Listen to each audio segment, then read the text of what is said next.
২৬-এর বিধানসভা ভোটের আগে ভুতুড়ে ভোটার থেকে শুরু করে একই এপিক নম্বরে একাধিক নাম থাকার মতো ইস্যুতে ক্রমশ তেতে উঠছে বঙ্গ রাজনীতি।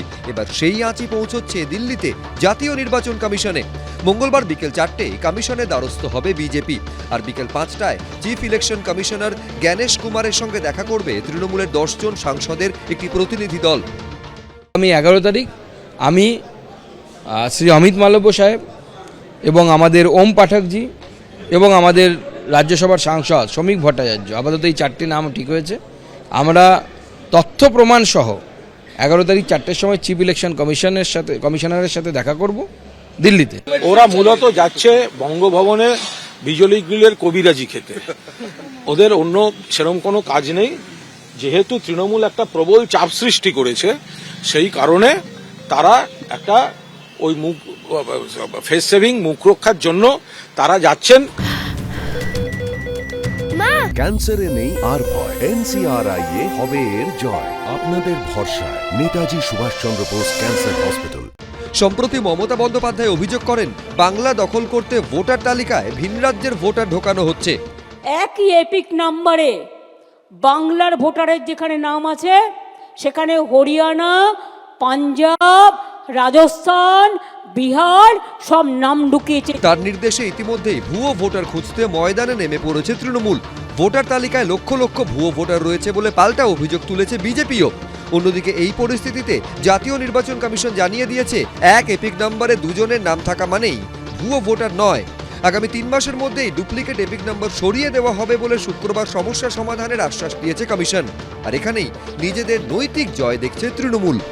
এখন বাধ্য হয়ে নির্বাচন কমিশনকে এই ভুলটা, এই দোষটা মানতে হয়েছে, স্বীকার করতে হয়েছে।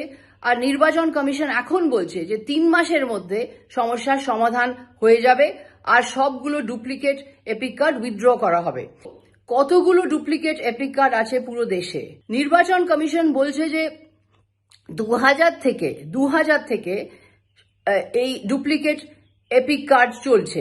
কিন্তু যদি 2000 থেকে এই এপিক কার্ড, ডুপ্লিকেট এপিক কার্ডগুলো চলছে, তাহলে আজ অবধি নির্বাচন কমিশন অ্যাকশন নেয়নি কেন? এই অবস্থায় মঙ্গলবার গোটা দেশে এবং পশ্চিমবঙ্গে থাকা ডুপ্লিকেট ভোটার কার্ডের সংখ্যা জানতে চেয়ে চিফ ইলেকশন কমিশনারের সঙ্গে দেখা করতে চলেছে তৃণমূল। তাদের প্রশ্ন, মোট কত ডুপ্লিকেট ভোটার কার্ড রয়েছে তা বের না করলে কি করে পুরো ভোটার লিস্টকে ত্রুটিমুক্ত করা যাবে? তৃণমূল কংগ্রেসের ভোটার লিস্ট নিয়ে যদি অতই সমস্যা থাকে, আমরা যে সাজেশন দিয়েছি সেটা মানতে বলুন।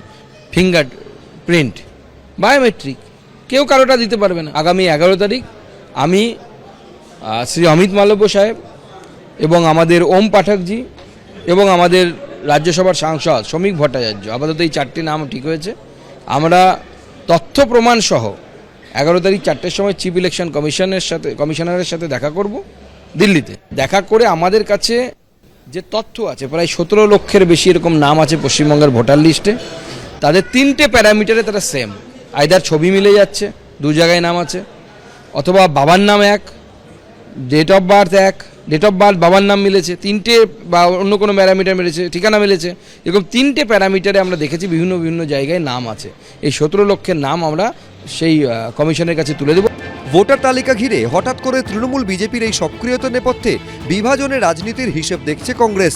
পশ্চিমবঙ্গে মূলত যেটা হচ্ছে সেটা হচ্ছে যে নির্বাচনের রাজনীতি। টিএমসি পার্টির পক্ষ থেকে প্রচার শুরু হয়েছে সংখ্যালঘু এলাকায় যে এনআরসি নিয়ে আসবে, মমতা ব্যানার্জি আছে, তাই তোমাদের নাম লিখছি, কোনো ভয় নেই, আমরা দেখে নেব। ঠিক উল্টো দিকে বিজেপি, তাদের অভিযোগ সেই সংখ্যালঘুদের বিরুদ্ধে, অর্থাৎ সংখ্যালঘুদের জনসংখ্যা বেড়ে গেল, ভোটার বেড়ে গেল, হিন্দুরা তোমরা ঐক্যবদ্ধ হও। সোমবার থেকে শুরু হচ্ছে বাজেট অধিবেশনের 2য় পর্ব। সেখানেও ভোটার লিস্ট, ভুয়ো ভোটার সহ একাধিক ইস্যুতে উত্তপ্ত হতে পারে লোকসভা ও রাজ্যসভা।